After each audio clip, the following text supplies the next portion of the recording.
Yay, we are live and recording. Hello, everyone. This is Constance from Mysterious Galaxy. Thank you very much for joining us. This evening, I am very excited because we have Gene Doucette, and he is going to be in conversation with Scott Sigler. And today, they are going to be discussing the Apocalypse 7, which is such an amazingly awesome title for a book. You have to say it with the gravitas to it. You can't just casually say that title. And I am very excited. Before I pass it off to Scott, we're just going to go over the house rules very quickly, everyone. If you look to the right-hand side, you will see the lovely chat, which I can already see people saying hello. So hello back. Thank you guys so much for coming. We'll be in the chat saying hello and whatnot as well, and posting links and things for you guys throughout the event. Also, if you look down below, I can see we have a question. If you look down below, test question. Scott, you psyched me out. But if you look down below, you'll see where it says ask a question. And if you have any questions for the authors, I would highly encourage you to take advantage of clicking that and asking a question. It's the best part about events, so that you actually get to interact with the authors and pick their creative brains for how they have come up with such awesome stories. So make sure you check that out. And then also, the best way to support an author is indeed to purchase the book. So if you would like to support these authors as well as Mysterious Galaxy, if you look right down below, there will be a purchase book button. And that is where, yes, Vanna White moment, that is where you can purchase the Apocalypse 7 as well as all the other titles by Gene, as well as Scott will be listed on that page. So without further ado, and also you'll get a personalized book plate from Gene if you would like. That is available as well. But without further ado, then I'm going to go ahead and pass it off to Scott, and I will see y'all at the end of the event. Bye. Hello, everyone. Welcome to this lovely event with Mr. Gene Doucette. We are going to get into the business of the Apocalypse 7 shortly. But first, in case you just popped over here randomly and don't know what the book is, I'm going to go ahead and read you the synopsis of the book. The Whatever Apocalypse, that's what Ture, 20-something Cambridge coder, calls it after waking up one morning to find himself seemingly the only person left in the city. Once he finds Robbie and Carol, two equally disoriented Harvard freshmen, he realizes he isn't alone, but the name sticks, Whatever Apocalypse. But it doesn't explain where everyone went. It doesn't explain how the city became overgrown with vegetation in the space of a night, or how wild animals with no fear of humans came to roam the streets. Add freakish weather to the mix, swings of temperature that spawn tornadoes one minute and snowstorms the next, and it seems things can't get much weirder. Yet even as a handful of new survivors appear, Paul, a preacher as quick with a gun as a Bible verse, Wynn, a young professional with a horse, Bethany, a 13-year-old juvenile delinquent, and Ananda, an MIT astrophysics adjunct, life in Cambridge, Massachusetts gets stranger and stranger. The self-styled Apocalypse 7 are tired of questions with no answers, tired of being hunted by things seen and unseen. Now, armed with curiosity, desperation, a shotgun, and a bow, they become the hunters. And that's when things truly get weird. Gene, this does not sound like a traditional apocalypse story. You must be thrilled to have this out and have it in stores. I'm very excited about it, yeah. And I don't think it is traditional, but I don't know what to measure that against. Because I'm not I shouldn't admit this, I don't read a lot of apocalypse stories, to be honest. Okay. So I don't have many to compare it to. Okay. But it's apocalypse. We're not talking zombie plagues or nuclear warfare or any of the biological disaster. Most of the traditional apocalypse, let's destroy society. You seem to be going in a different direction of the story. We're going to be very careful, you guys in the chat room, to avoid spoilers as we go through this. So some of my questions might be a little clunky as we try and figure that out. Gene, do you have any thoughts on that? Yeah, I'm not sure exactly how the idea ended up gestating per se. I wanted to write a story. I wanted to write an apocalypse story, and I hadn't before. And it seemed like a fun subgenre that everyone was interested in. And the idea that I got was, wouldn't it be funny if the main character just woke up and discovered that they'd missed the apocalypse, that they'd slept through it, or whatever. And I didn't have anything other than that for a little while, so I sort of rolled with just that idea. Let's say I'm going to take this character, I'm going to throw him in the middle of the other side of the end of the world and see what happens after that. And I rolled with that. And was that the initial seed for the general idea, or did the whatever apocalypse kind of come up organically as the story progressed? I didn't know very much about it when I started. There's a so this is a mild spoiler, but there's well, I'm not going to say that. It is difficult to talk around a mystery box book because there are so many elements to it that are mysteries. But I did not know right away how he slept through the apocalypse or the other characters that he runs into until I was about a third of the way through the book. Okay. And then I figured out how it could have happened, and I worked through from there. So it sounds like, there's the, as George R. Martin and other people describe it, there's the two kinds of authors. There's the gardener and there's the architect. The architect, kind of like me, kind of builds a whole framework for everything, outlines, writes, re-outlines, writes, re-outlines. Whereas a gardener kind of plants a seed and lets things grow. Would you say you're one of those, or with the Apocalypse 7, it's sort of in the middle? I'm very much a gardener, or pantser, as I think the other way it's referred to, by writing Okay. the seat of your pants. I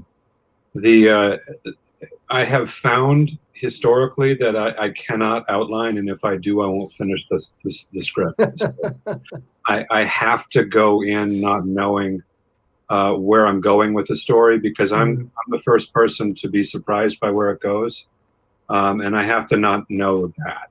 So I usually go in having an idea of the ending, but only an idea. And I don't know how I'm getting there, and I don't know how many characters are going to get me there, and I don't know what's going to happen on the way, and I have to figure that out as I go. And do you, as you're writing, as you're gardening and watching where the tendrils spread out throughout the garden, do you find yourself going back, get to page 8, get to page 120, be like, oh, I need to go back and foreshadow this, and go back and rework the beginning so everything sort of fits? Or are you kind of have a natural flow to it? There's not a lot of reworking. So the foreshadowing, sure, because I tend to write books that end up being mysteries in some way, even if it's not obvious that there's even a mystery going in.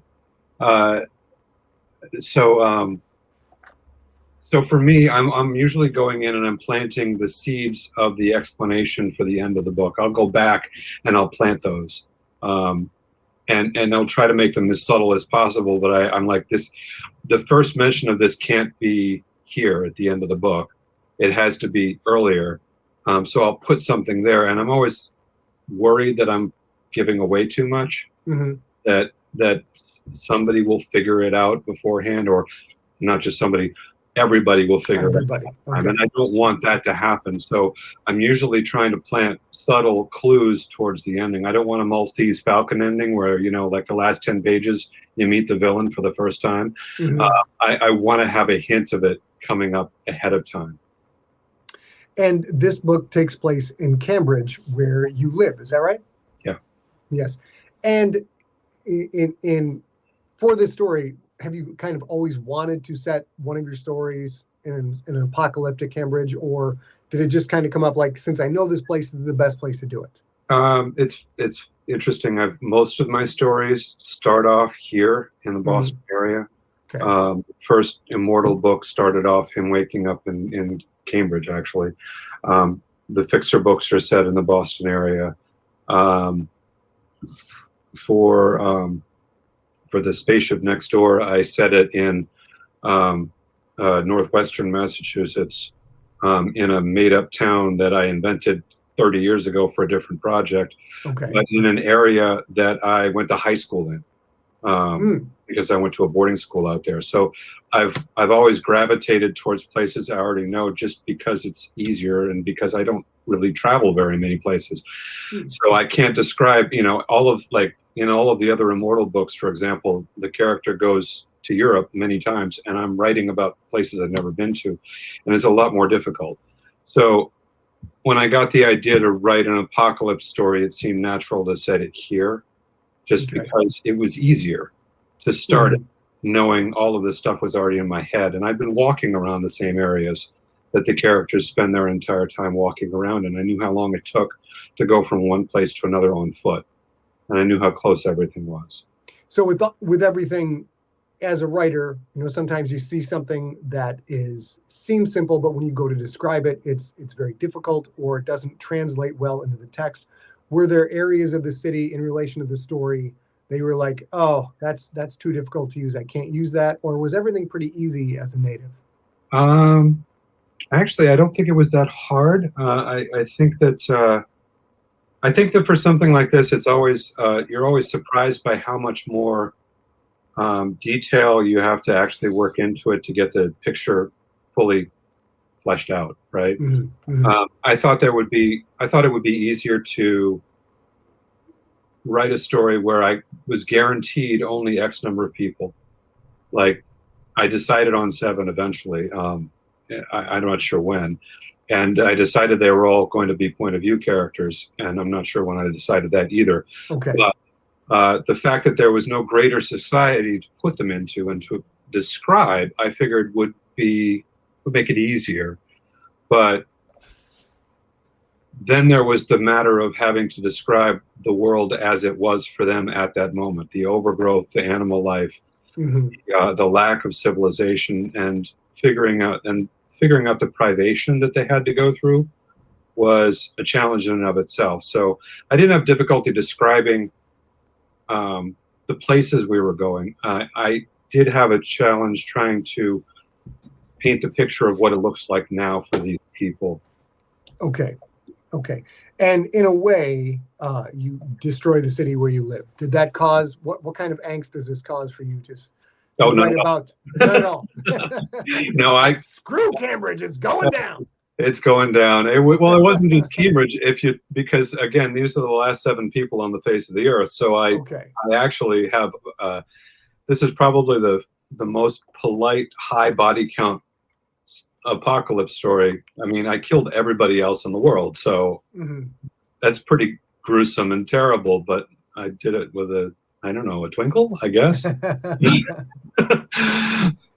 You are the destroyer. That is, you've got that nailed. Now, having 7 point of view characters and all the characters having a particular speciality, particular source of expertise, how much research did you have to do to spread that around? You've got an MIT physicist, you've got a gun-toting survivalist, you've got a lockpicker.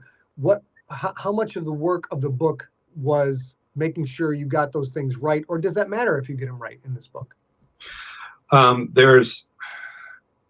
There's a lot that I wrote from my own experience, my own knowledge, stuff I already knew.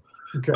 For the astrophysicist, I reached out to a Facebook friend who probably doesn't even realize that I thanked him in the afterward for some very specific questions about astronomy along the line, and this is another where I'm trying to tiptoe around a spoiler. I basically asked him, how would you be able to tell when and where you were by looking up? And what would change if you move forward in time, or if you were 6 months off of where you thought you were, if you were a year off of where you thought you were, would you be able to tell by looking up at the night sky? So that was a discrete question that I need a definitive answer on. And you're able to get that from you. I was able to get that because scientists love questions like that. Yeah. They might not know the full details of it, but it's a thought experiment, and getting that kind of question posed, really appreciate. So I've never found a problem finding somebody to ask questions like that. Yeah. A lot of this, but I didn't have. So none of the characters are preppers. Okay.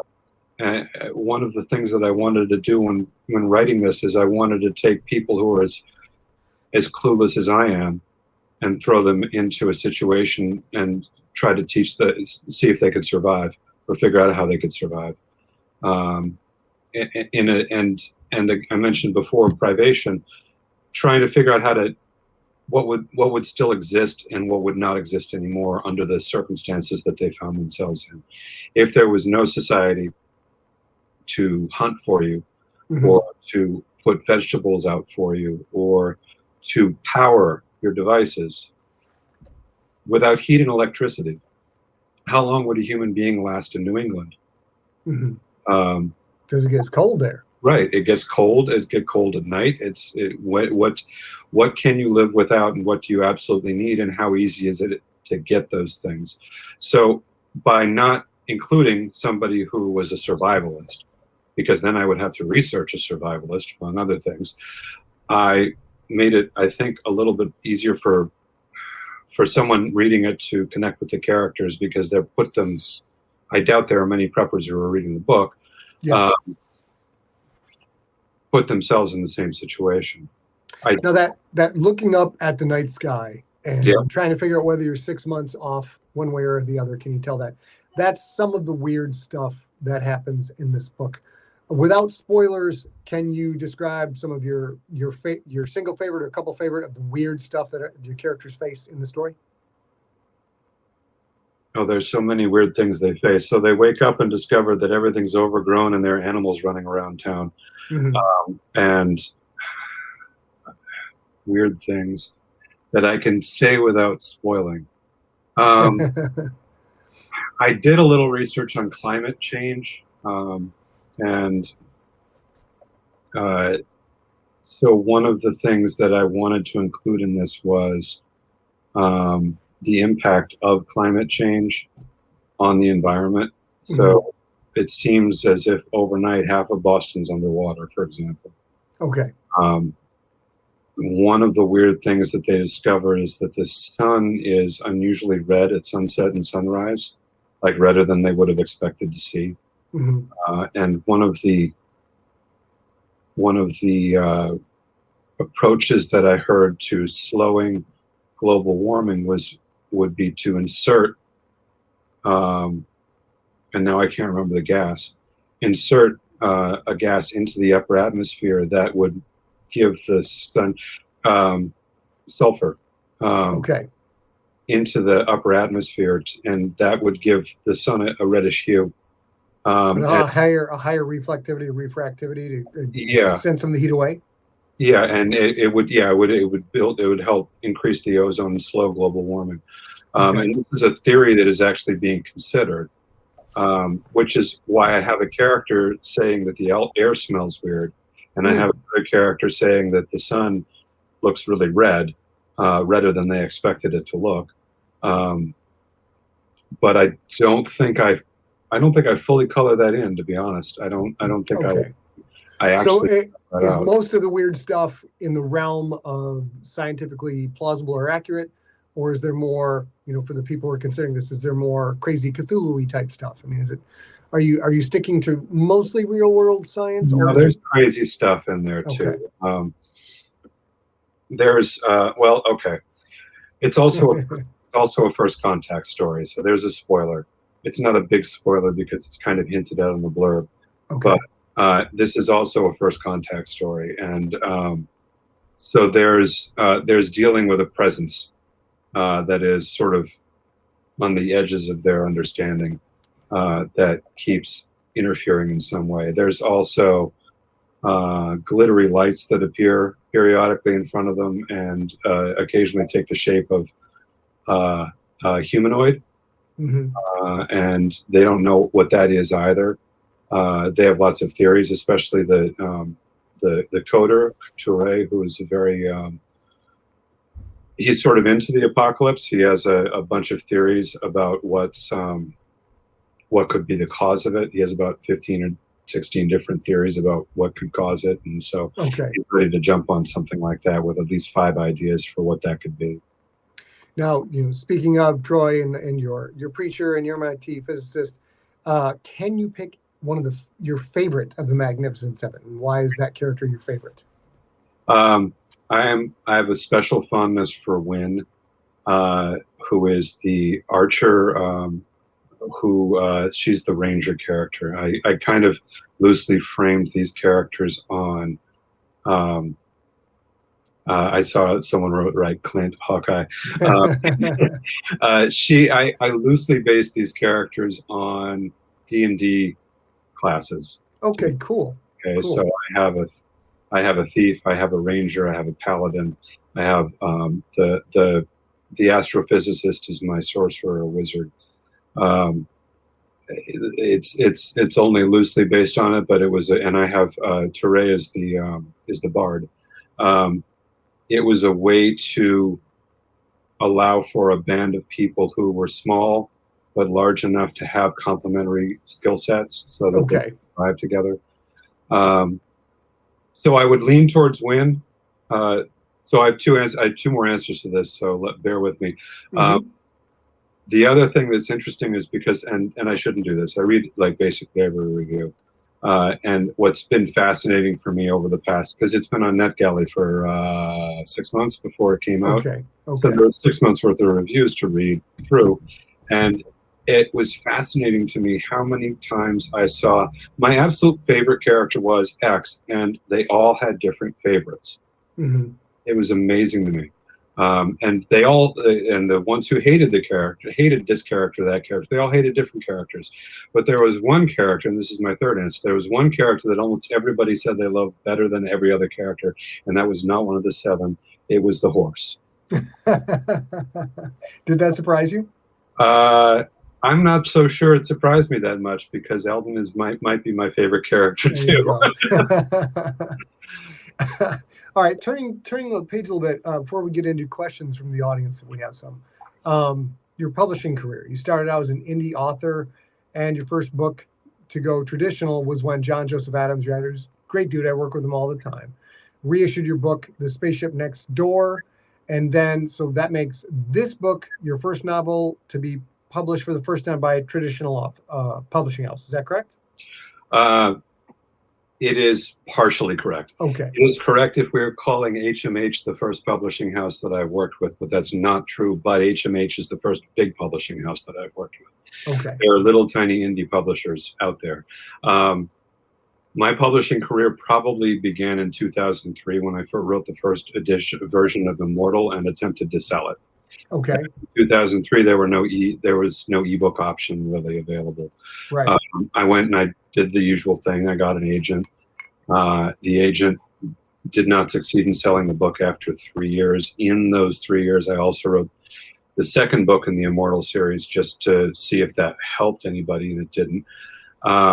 The third book I wrote then was Fixer, and the idea that maybe a different book would sell. Around 2006, my agent fired me.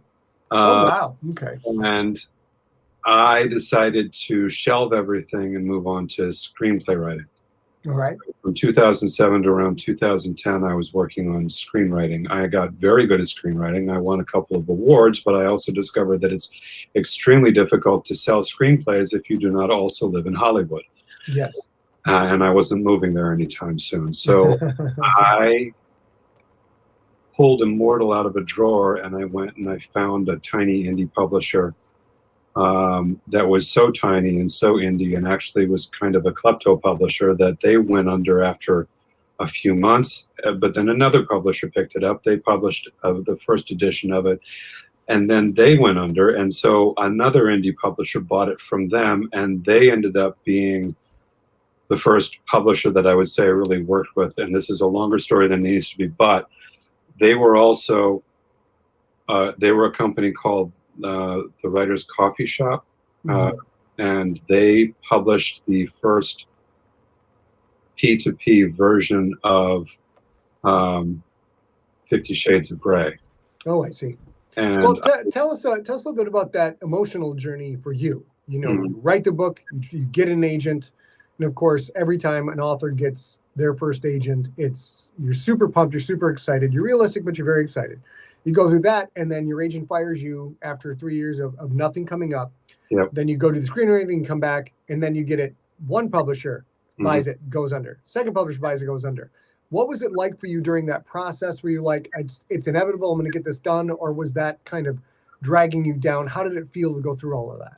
Well, I always believed in the product. I believed that Immortal was a good story, and I really liked it, and I was ready to write that third book. So I was excited when the publisher picked it up. They picked it up in 2011.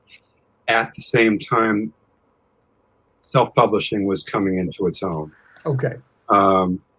So I was happy for it, but they were also not very rapid in adjusting to the times, I would say.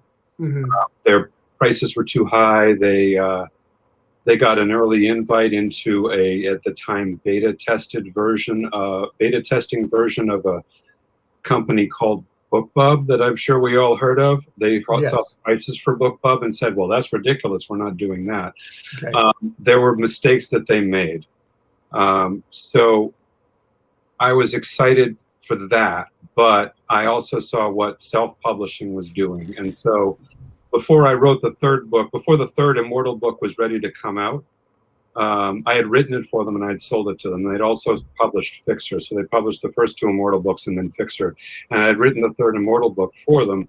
But before it came out, I started publishing novellas about the same character in the Immortal series. And I started self-publishing those novellas in between. So to bring people up to speed on Adam, the character, and try to get people interested in me again from that perspective, and start like drawing attention to the character. But what I learned was that I was making more money off these little novellas than I was off of the traditionally published books with this little publisher. Okay. So much so that when it came time to write a full-length novel, I got the idea. I said, I'm going to just publish this myself. And that was the Spaceship Next Door. So I published that in 2016, and that did so well that I went and asked for the rights back for my other books. Was that difficult to get them back? They were in the midst of getting sued by each other, so they closed shortly thereafter. So actually, no, every time I've asked for rights back, it ended up being not that difficult, actually. I was able to get the rights back and reprint all of the books with new covers. And I did that in 2017, I think, or 2018. I don't remember anymore. Well, let's go back to Magnificent Seven. People, we got questions coming in for them now. One question from, of course, lovely Mysterious Galaxy Books. Was there anything particularly challenging about writing an apocalypse novel, since that is a genre you do not normally partake in? I don't think so. I make a habit of picking things that I've never written in before and trying them out, and they succeed sometimes, and sometimes they don't succeed as well as I would hope. I'm not completely unfamiliar with the genre, with the basics of the genre, and I just haven't read them recently. But I do watch a lot of film and television. So The Walking Dead, I'm very familiar with the zombie apocalypse tropes and what have you. Cool. But I also am not really fond of the part where we break up into different tribes of people and fight each other. It's pretty standard trope, yeah. Yeah, it is. It's very, the whole man is the real monster here storyline is just it's really overdone. I mean, it's done in everything. And so I wanted to write an apocalypse story where everybody got along, basically. And the easiest way to do that was just to make it so that there were so few people left alive that they really had no choice. There's only one tribe. They had to get along, and they do get along, and there's no, I mean, because if any one of them dies, there's a possibility that they're all going to die. Interesting. Okay. Yeah, that's pretty apparent from the book itself. Now, another question from, I'm going to try and pronounce this right, Nur Salagi wants to know, is your process of writing without knowing how the journey unfolds to make your writing process longer than usual, And which of your books took you the longest to write? Longer than usual? No, actually, it's surprisingly, it's a little weird because I'm working without a net a lot of the time, but I'm really following my bliss. So I tend to write in huge batches. Okay. Like the Apocalypse 7 took 6 weeks to write. The first Immortal book took 3 or 4 weeks to write. So once I get an idea and I really get into it, I really go very fast. And so that seems counterintuitive.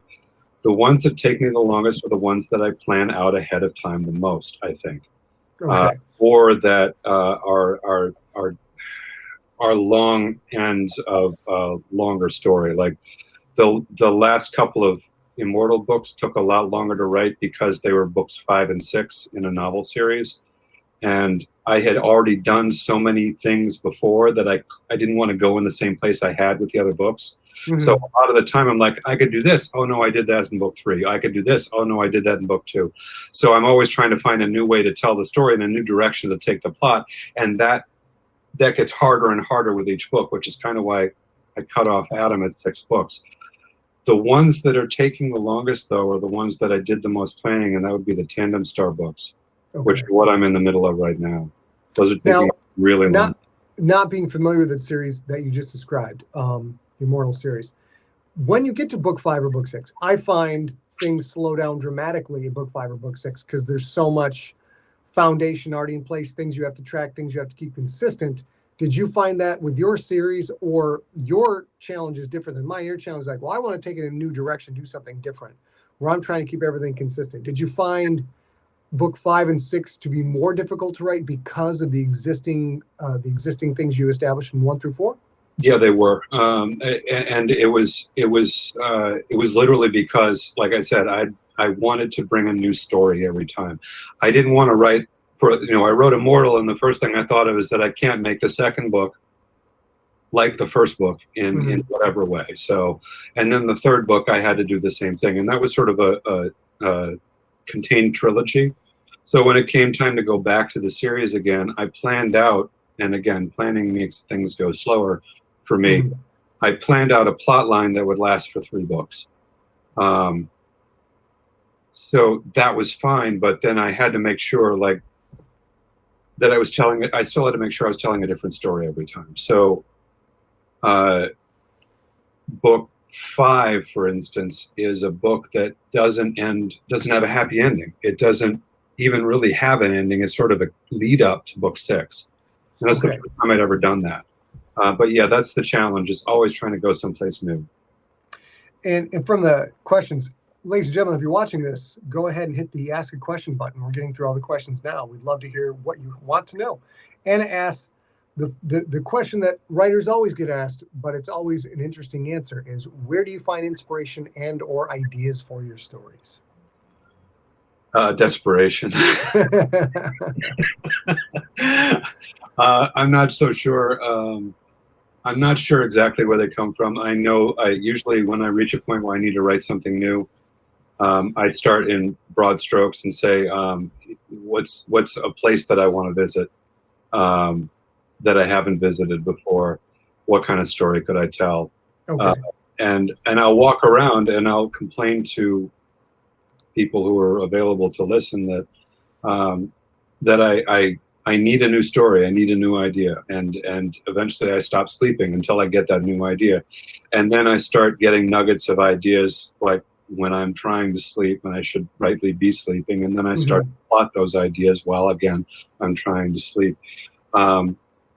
So I think desperation is the answer, because I'm honestly just like, there has to be something new coming next. Like, I'm hoping the Apocalypse 7 does as well as I hope it can do. If it does as well as I hope it can do, my business plan right now is to toggle between self-published books and traditionally published books. And the traditionally published books are going to be standalone books, big concept idea books. Like in Hollywood, it'd be a 4 tentpole book story. And I'm trying to come up with 1 or 2 of those ideas every couple of years, while at the same time I'm writing series books and self-publishing those to fill in the gaps. Sure. So after the Apocalypse 7 has had its run, I'm hoping that the publisher or a publisher still wants to do business with me, which I needed to succeed for that to happen. Yeah. And I also need an idea in my back pocket or a book in my back pocket. Got to keep it rolling. Yeah. From the questions, Clovar asks, without going into too much detail, are there any personal experiences you yourself have drawn upon in your writing? And I'll add, for this book, for the Apocalypse 7. Are there any personal experiences you drew upon for these characters, for this setting, for this situation? Yeah, I think most of the characters have a little bit of something that I've experienced personally at one point in my life. There's one very specific thing that I would think of, and that one of the characters, she's a 13-year-old girl, so you can tell how much she is not like me. But there's a scene in which they go to the Cambridge Library, which I've been at. I described in some detail, and I don't know if it still looks like this, but there's an area that I went to when I was a child called the Stacks, which is where they kept a lot of the archived and or rarer books. And I describe her doing the same thing that I did when I went there as a child, which is there's a section there that had these old anthologies of 1930s and 40s comic strips. Terry and the Pirates, and Pogo was the one that I remember reading, and I read them when I was a kid. And I didn't understand 3/4 of it because Pogo was very political, but political for the time. But I had her having that experience as she was younger, making that same discovery in the cool stacks in the Cambridge Library. Did you also use Pogo for her? Or did you update that? No, it was still Pogo. Okay. And in fact, the second part of the book, part 2 of the book, the title is taken from Pogo. It's "We Have Seen the Enemy" is the title of part 2, and the quote is the quote from Pogo. The full quote from Pogo is, "We have seen the enemy, and he is us." And I use that in the book as an allusion to the Pogo comic, and probably literally nobody picked that up except you all know it. Now, it could be that scene, because it sounds like that's very personal experience, or another scene. What scene or section gave you the most joy to write?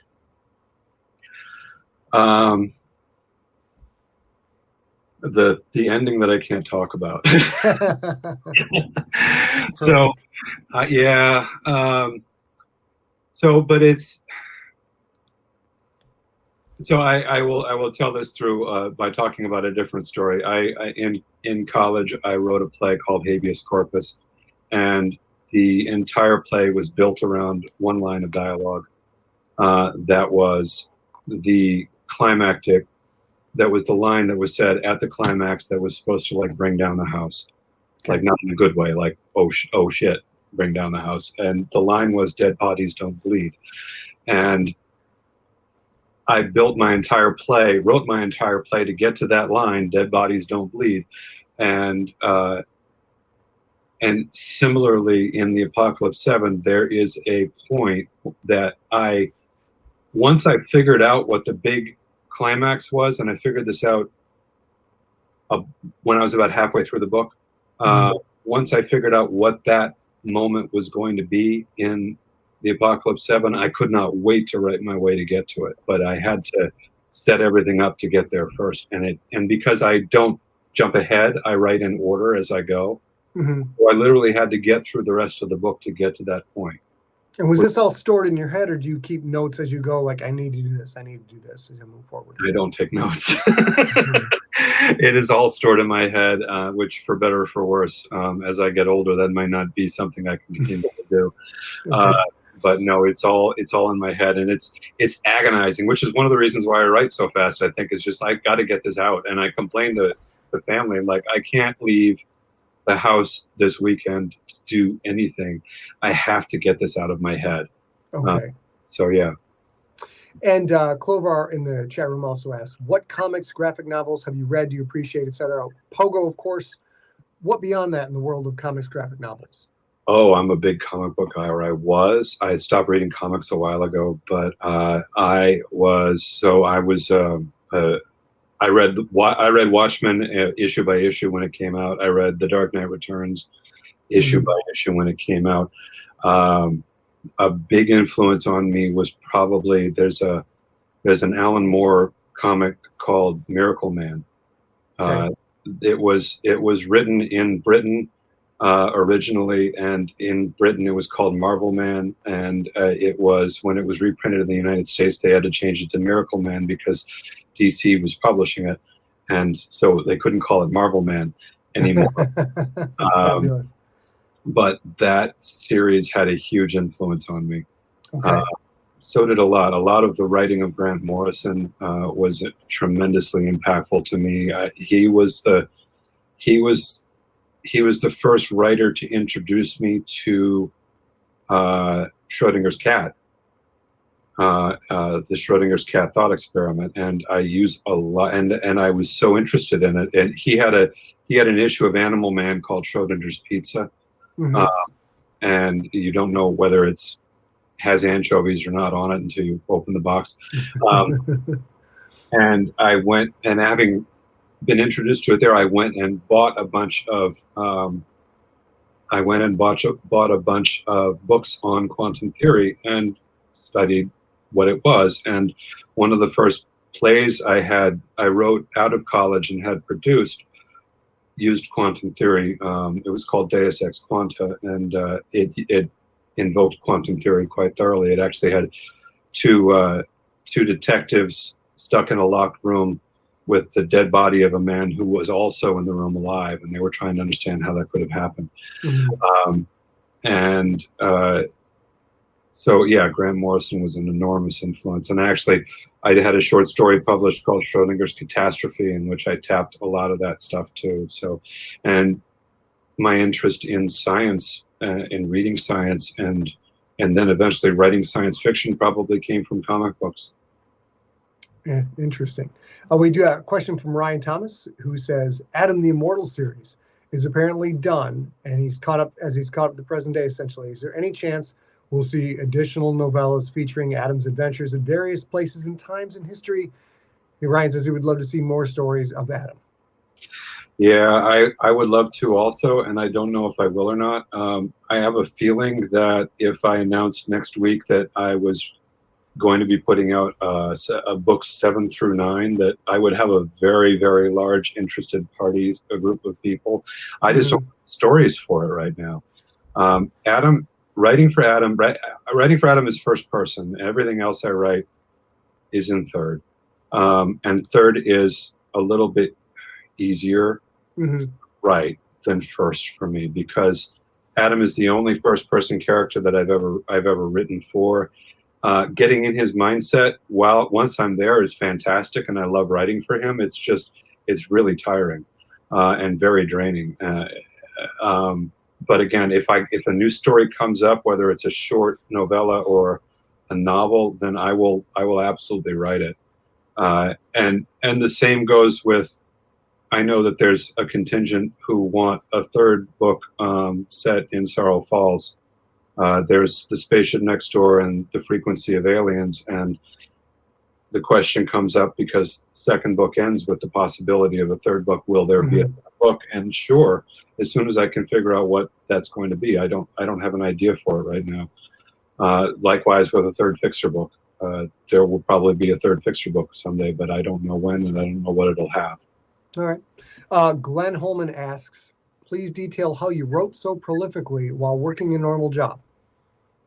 I'm probably on the spectrum a little bit. I'm not sure I know the answer to that. I have a very tolerant family. Let's start with that. I am very much a binge writer, and I'm very much a clean first draft writer. So it's fair to say that while my first draft is also my outline, because it's when I figure out the plot for the first time. Okay. It is also, I also write very, very clean. And so by the time I'm done with the book, you asked before whether I do a lot of revisions. as I write, as the story unfolds. And the answer was no, I don't do a lot of revisions. But one of the reasons for that is that once I've written something down, it's extremely hard for me to not think of that as being canonically true. Interesting. Okay.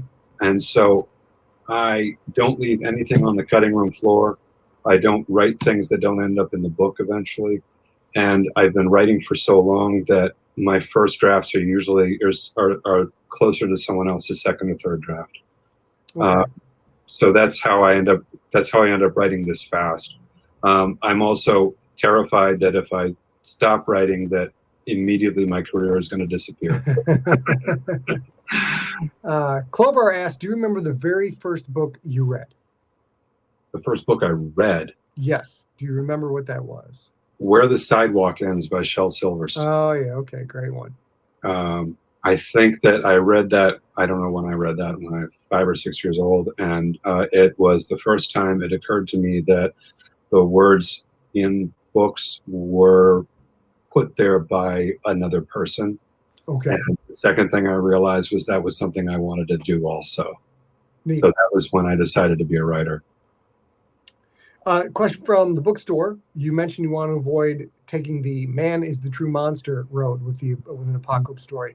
And it's refreshing to see that. Why do you think it's something so many people focus on? When we've got, here's a disaster, here's a monster, here's a horrible thing, killing people left and right. Why, do you have any idea why we keep coming back to, well, yes, these alien xenomorphs are awful, but really the problem is Weyland Yutani and man's inhumanity to man. Any thoughts on that? I think that there's an aspect of that is, there's an idea that is more realistic.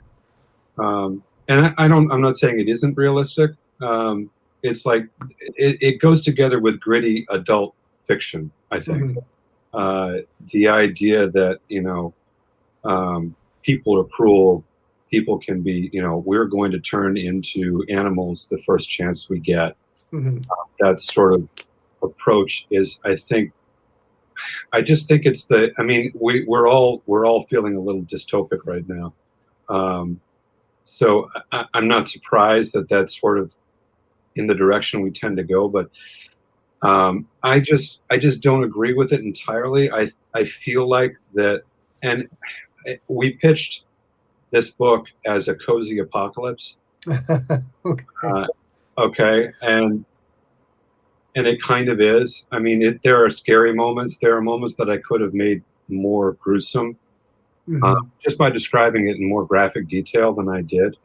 But I also write with humor that is something I don't have full control over. I'm going to write with humor. And I think the humor is a natural reaction to a lot of situations. I think humor is a natural reaction to the horrific.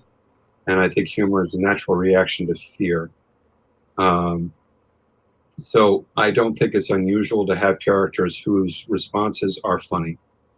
And I also don't think it's unusual for characters to be essentially kind towards one another when they're both in the same situation, which is, again, why I didn't add more people to it. The term cozy apocalypse is a great marketing tagline. And, if you're going to pitch this book to publishers, etc. Is that something you came up with, or did that come up in the editorial process? I think I came up with it. I'm not sure if you asked John, he came up with it, but I'm pretty sure it was me. It came up in conversation at one point, I'm sure. And you, through John, you're writing more short fiction now because of your association with John than you were before? Yeah. So you said at the very, very beginning how much you liked the title of the story. So I sold them the book in 2019. So we had to wait 2 years for the book to come out. In that time, I got tired of the title, The Apocalypse 7, and I was like, we should come up with a better title. And I was trying to brainstorm titles. And I said, John, how about this? This is too whimsical by half, I'm sure, but try it anyway. What do you think? Schrodinger's Catastrophe. And he said, you're right, it's too whimsical, but it would make a great short story. Okay. And was that challenging for you to take?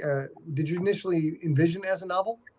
I did not. I had the title and I said, I can write a story around that. And so I did. I just sat down and I wrote the story. I took away for the time that I was from my current work in progress at the time. And I wrote it ended up being novelette sized. I did not know that was the thing. I just thought it was a long short story. So it's around 12,000 words. Okay. But it was the first short fiction that I had really ever written. But the idea came very quickly because, again, I was tapping a very old idea. I was re-exploring a space that I had explored with Deus Ex Quanta back in 1990. Mm-hmm. So I took that and I threw that into the story and I wrote it in about 10 days. And then I sent it to him and I said, "You have a magazine. Would you like to publish this?" And Lightspeed published it that fall. So it was the first short story I'd ever written, and the first one I ever wrote that got published. It was published in Lightspeed in November of 2020. It was accepted into inclusion into one of the best science fiction anthologies of the year in December by Jonathan Strahan. The year's best science fiction, I think is what it's called. So it's already going to be in an anthology, which is great. It's in another anthology that I can't even talk about right now. And in all of that, I said, well, let me write a second short story so that we have something to publish on the week that, or the month that the Apocalypse 7 comes out. So I wrote Hypnopompic Circumstance, and Lightspeed liked that and took it also. I've written two more since then. One John didn't like, and so I'm trying to find a home for. And the other one is called Memoranda from the End of the World, and Lightspeed will be publishing that later on this year, I think. Do you feel more or less at home in the short stories? I'm starting to really enjoy short stories. It's not that I feel more or less at home, but when the idea is there, they're very quick for me to write. Because again, for the novels, I can sit when I'm in a groove, I can write 5,000 or 10,000 words in a weekend, and a short story is 5,000 or 10,000 words. So it's just a matter of having an idea small enough to be a short story, and that's been the challenge for me. And I have found the solution is to come up with a title and then guess everything else from that point afterwards. What story would go with this title? And you just kind of let those grow on their own. You get a title, then you start the page and you let it grow from there. Yeah, and it has to be a little bit of a goofy idea. Memoranda from the End of the World is literally the end of the world told through interoffice memos. Okay. So the entire thing is just a bunch of interoffice memos. And one final question we've got, this is another question most authors get from Jeffrey Purser. Have any of your books generated interest from movie, TV, or streaming developers? Apocalypse 7 seems like a great series idea. I think the Apocalypse 7 would be a fantastic series idea. I have gotten some attention, not as much as I would have hoped by now, but it's early for this. I mean, it's too early for the Apocalypse 7. Yes, brand new. Yeah, I mean, we're out only 2 weeks.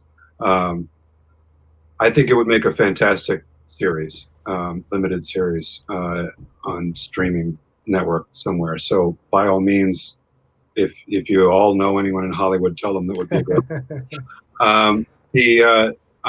When Schrodinger's Catastrophe came out, I actually did get direct attention from a producer in Hollywood, and we've been going back and forth for a little while. He asked if I had he asked if I had an idea for turning Schrodinger's Catastrophe into a movie, and failing that, what else did I have? I own almost all of my IP, and I'm already a screenwriter.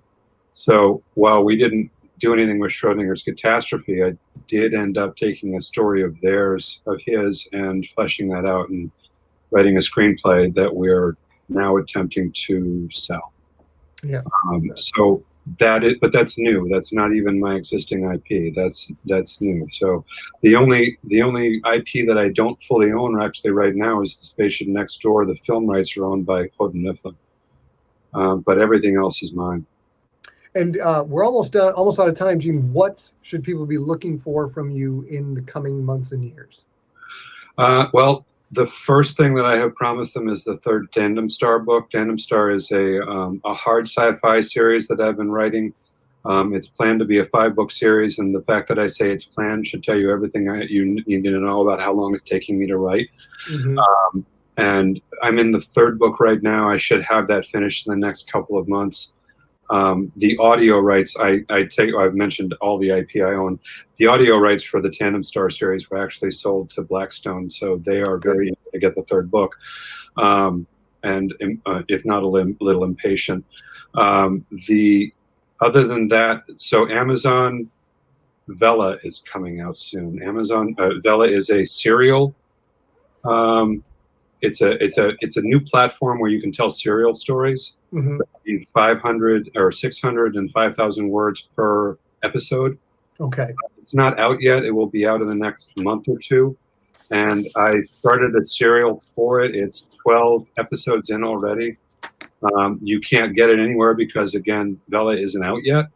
But as soon as I heard about that, because given what you've already heard about how I write, Mm-hmm. that's basically how I write. I start with an idea, and it's an open-ended story, and then I find my way to the end.